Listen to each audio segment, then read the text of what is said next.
Alrighty, so this is just We the People News. This video is without prejudice and or without recourse, okay? I'm not an attorney, I'm not going to give legal advice. I may give opinions, but I may not. Alright, so I never look straight forward, I always look around me to be able to protect myself and be by any means necessary. Alright, so this video, y'all, is going to be a long video. I'm not going to take time to split it because it's 3 hours long and I got 1,556,000 things to do. Alright, so you may hear sounds in the background, people talking and this, that, here and there. Alright, but this is a subscriber actually checked out one of the videos I made about, what was it, a woman put judicial people in their place. Hell, I can't remember what it was. Anyway,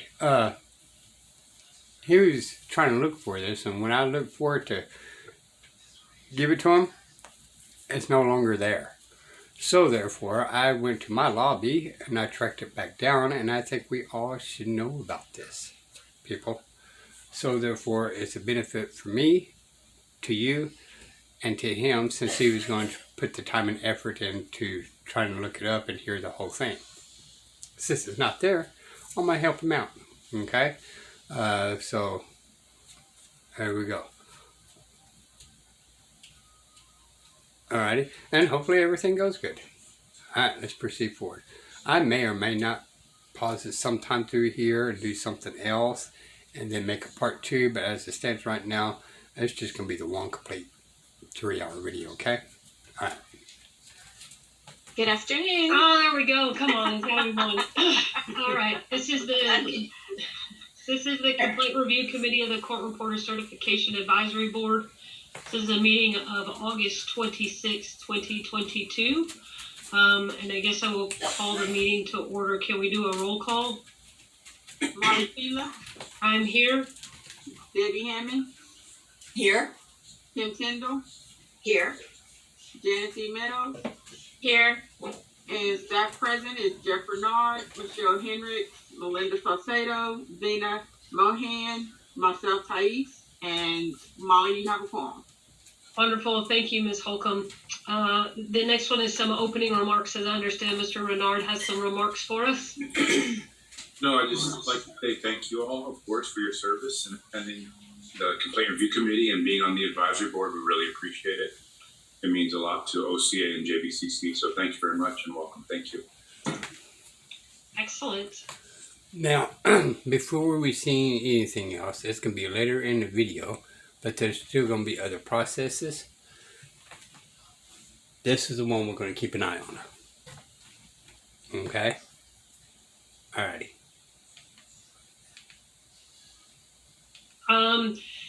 So as some remarks that I would like to make just generally for those folks that are participating, complainants, respondents, and different folks, I appreciate everybody taking the time to be here today, and I assure you that I will give you the opportunity to speak and let us know any information you think is relevant.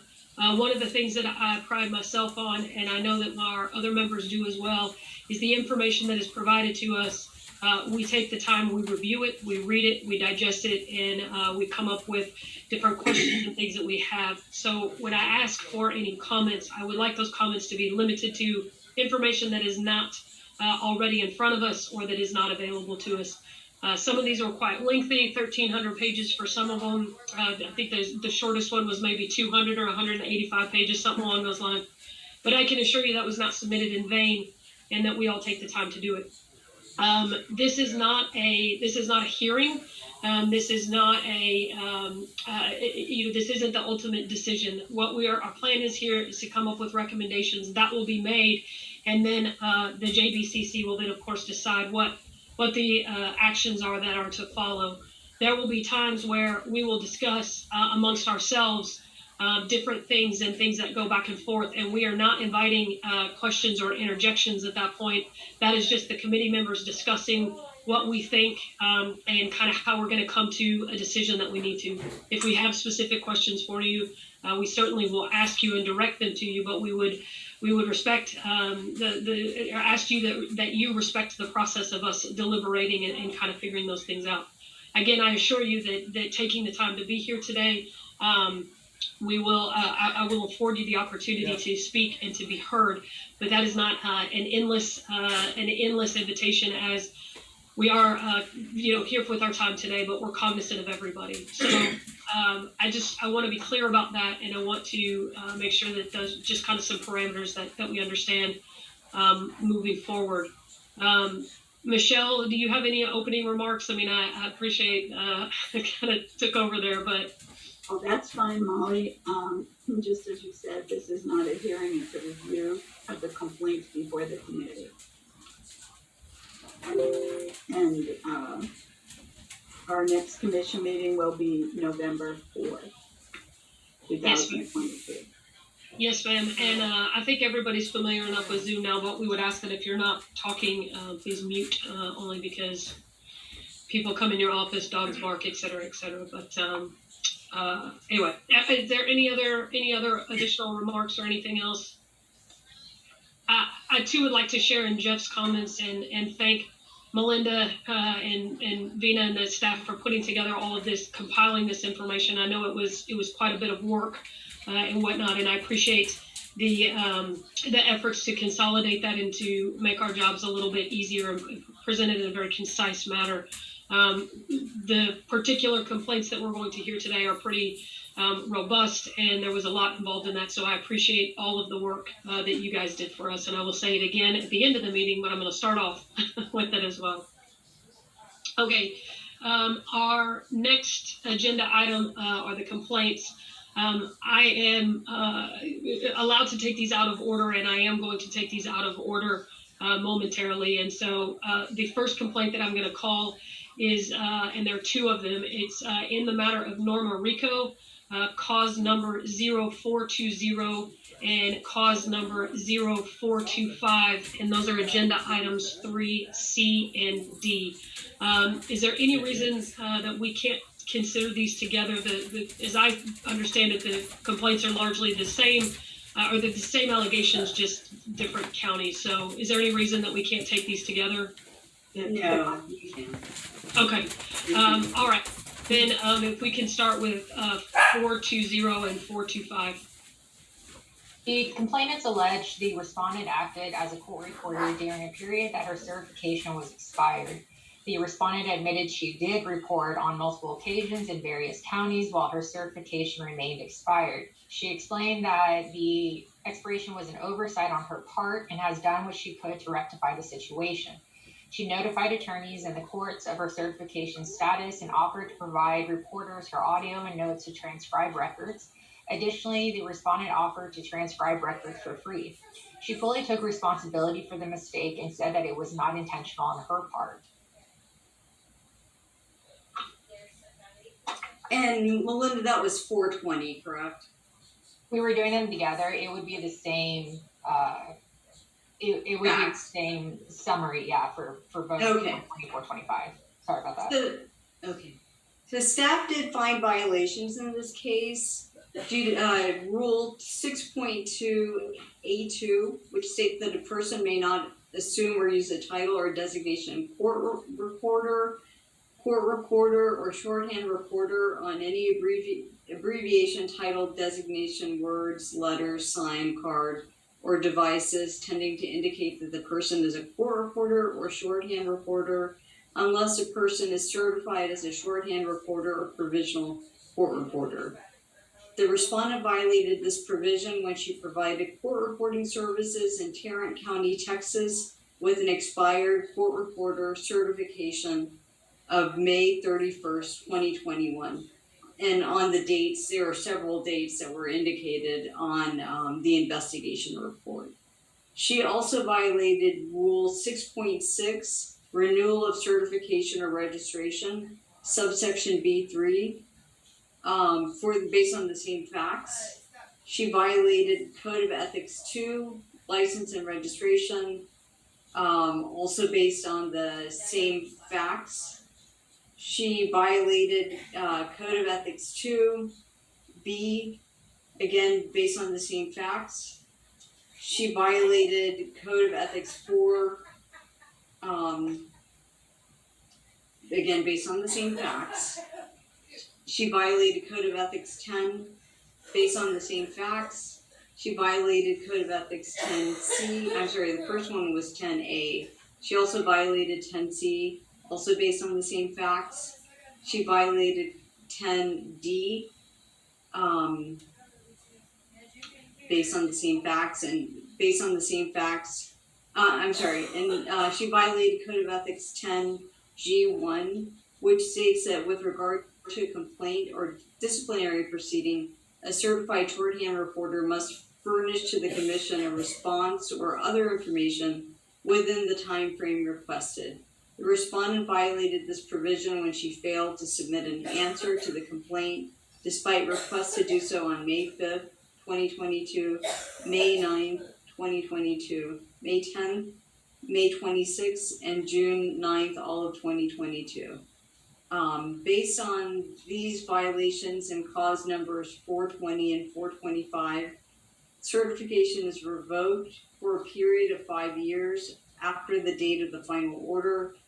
An administrative penalty is assessed in the amount of $4,500 total at $500 per each of the 9 rule violations, and that amount is due within 1 year after the date of the final order. Thank you guys very much. I appreciate, Ms. Rico, that you're here. Is anybody on behalf of the complainants here in this matter? The complainant on 420 had let me know that she had trial, so she didn't know if she was going to be able to attend. I don't see her. And the second complainant on 425 never responded to me. Okay. And Ms. Peel, if I can just jump in here, for 425, it's similar violations but different dates. Thank you for that. I appreciate you bringing that to our attention. Ms. Rico, you're here. You can hear me okay? You're on mute. There you go. Okay. All right. Again, we've got the benefit of all of the information that's been provided to us.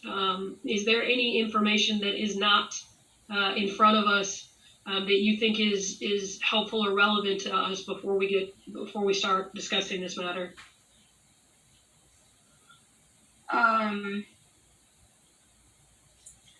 As far as information that I can provide, I'm not sure what I can provide other than just speaking on my behalf if I'm allowed to do that. Well, let's do this. Why don't we discuss this matter? And I think we may have some questions for you directly, and that may kind of help. But I just didn't know if there was something else about incorrect information or anything, or if there was something critical that you wanted us to know. Sorry, Kim and Janice, you guys are on this one for me, or is it Kim and Debbie? Sorry. All right, Kim and Debbie. All right, I'll open it up for discussion. Well, I have a couple of questions for Ms. Rico. Ms. Rico, on the days that you did take court, how many of those were criminal proceedings? That you weren't certified, I'm sorry. The majority of them. The majority were criminal proceedings. Are you asking if they were trials or pleas or small hearing? Yes, anything dealing with the criminal side of the docket, not the civil side of the docket. There was a good amount. Okay. All of these you have retained the audio recordings on? Every Yes. one of these you have the recordings? Yes, I have the recordings for all of my files. Okay, and they're kept in a safe place? Yes, ma'am. Okay. Yes. Have any transcripts been requested since all of this came to light? I mean, I understand the district attorney knows, and have transcripts been requested? There have been some transcripts requested, out of probate court, if my recollection serves me right. And the attorneys have been informed that I was not certified at the time that I took the record, and if asked if they would stipulate to my preparing the record now that I am certified, and they have agreed. Okay. Okay, that's it for me right now. I've got a couple of others like that, but they just flew out of my mind. So that's it for me right now. I have a question, and this may be for our investigator. There was something in our information that says that she changed the date on a certification page. Excuse me, there was a, in the complaint, there was a transcript attached to it. And if you look at that last page where they certify it, there was a different, what would have been her certification date had she renewed it. And that was while she was expired at that time. And I just want to make sure that I understand it, so that she put the date on it as though it had been renewed, even though it had not been renewed. Is that what that is? Correct. Okay, thank you. Ms. Rico, have you taken any freelance work at all? Or did you during this period of time? No. Ms. Rico, I'm struggling with your explanation about that you weren't sure that the renewal had lapsed or that it was due, and then you went ahead and put that date on that certification page, showing the renewal. Because one of them suggests to me that you did know that it needed to be renewed, but your explanation is that it didn't need to be, or that you weren't sure that it needed to be renewed or was unaware of it. And so I don't know if you can offer any explanation or to reconcile those two discrepancies. I was going through just a lot at the time in my life, and the only explanation that I can offer, because I remember things here and there, but I've tried to remember, and the only thing I can remember is that at some point in time I did receive the notification that my certification was coming up for renewal. And because I did have a lot going on at the time, I think that at some point in time, and I'm not saying this for certain because I've tried to remember, like at what point in time it was that I forgot, that I knew I forgot.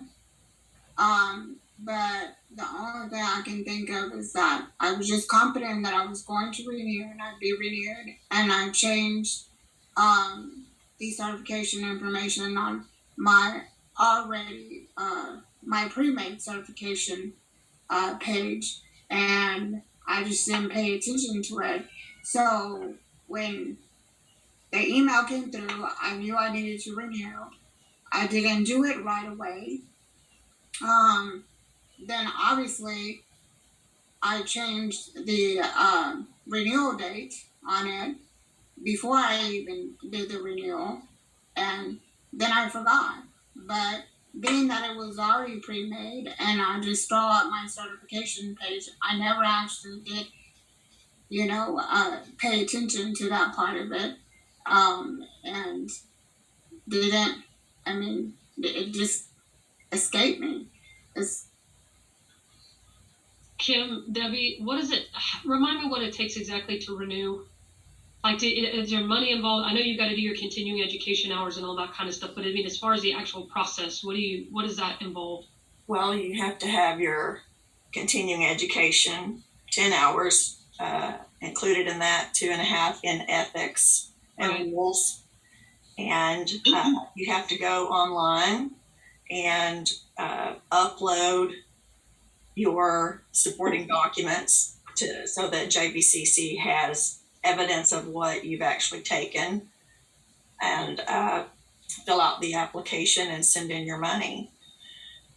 And hopefully you do it that's why they send out the notice a couple of months in advance or so. I actually just got my renewal notice recently. need to get on that. But So it's not a passive process. I mean, there's some Not at activity that all. you have to do, right? So I mean, yes, for our law license, right, we update our CLE or whatever, but then, well, I guess my firm pays renewal anyway, but it doesn't matter. But it's a seemingly passive kind of deal, and so I just wanted to make sure that I was remembering there's a little bit more activity for you guys. ours, we have to be very proactive about it. And you need to do it in sufficient time in advance to either receive your renewal license in the mail, or at a minimum, it needs to be listed on the JBCC website that you are current. Otherwise, you're not supposed to report. Okay, Ms. We Rico, have a window, right, Debbie? It's like you can't do it way in advance. There's a window of time. Is it That's a correct. month, 2 months? I forget. Michelle, maybe you can expound on that. Is it 60 days, 90 days? I don't recall the exact number. What was the question? How many days in advance do they get the notification? It's No. Oh, How many days in advance can you send in your renewal? You can't just, I couldn't do it in January if I had all of my points, but I wasn't up for renewal until October. Yeah, You only have a certain period of time before your expiration date that you may renew. yeah, sorry, I misunderstood that question. I heard bits and pieces for whatever reason. I decided to selectively hear just words. Yeah, and Molly, part of that renewal is affirming that you've not been convicted of a felony, those kind of things as well. is it also that you haven't had any disciplinary actions from other states? Because we've got the Oklahoma situation in here as well, that she was, right? This is the same one? We do have a duty, just like we have a duty to keep our address updated, we have a duty to disclose if we've faced any sort of sanctions or revocations from another jurisdiction that requires certification. But if I may interject here, I have a question on that. And again, staff will probably be the one to answer this. I have not looked online to see among the forms, but when a reporter is going to no longer work in a state or retire, do we in Texas have anything other than letting our license lapse? I mean, obviously, if someone's facing sanctions, they have the option to relinquish. I know that's something that's worked out with staff, I understand. But if someone's, like if I get ready to retire, do I have a duty to notify? I wouldn't say it's a duty. I know that in many instances, the reporter will just stop working. Right. We never really had a status of retire, and many times reporters find that they need to come back to the workforce, so they would True. renew. So, But if, go I'm ahead. sorry. Well, I think that answers my question. I apologize for speaking over you, Michelle. Which does bring me to the Oklahoma certification. I understood that she took that test while she was trying to pass her Texas test. I don't know if you were still in school or trying to pass the Texas test. It is a common thing for people to do. They have, it's a little easier test.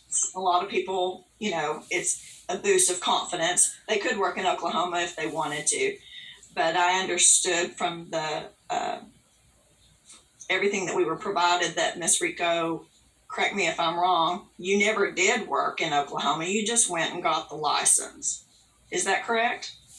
That is correct. I was a student, and I, along with some other classmates, for a boost of confidence, decided to go down to Oklahoma. And much to my surprise, I passed the first time around, but I didn't do it with the intention of going to go and work in Oklahoma. I just did it as a boost of confidence, as a little extra push.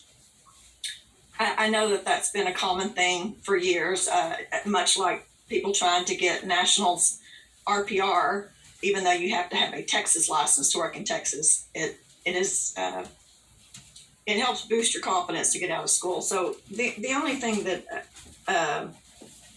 I might take exception to,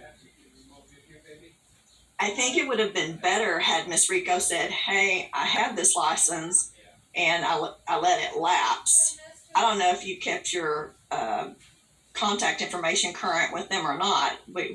I know we're supposed to in Texas, but given that she hasn't worked there and was still a student, I don't know if I view that as equal as a revocation, like, or any form of sanction like we're looking at today. I make a distinction on that. I don't know that if there are several reporters in the country that have licenses in numerous states. Sure. If they decide they're not going to work in another state, I don't view that as a revocation per se. And operate, something lapsing is an operation of, non-renewal and that sort of thing versus, disciplinary situations obviously are very distinct and different. And I did never get the impression, I think much like you, Debbie, that Oklahoma license had anything to do with, based on any sort of competency evaluation or skill level or anything as far as that goes. So it's not, that's not necessarily an issue except for does she have a responsibility to report it when she renews? And that's a little bit of a separate, I don't want to spend too long dwelling on that and jumping down that rabbit hole because I think we have bigger fish to fry with what was actually happening. I just for my own purposes trying to get it. My concern is as follows. I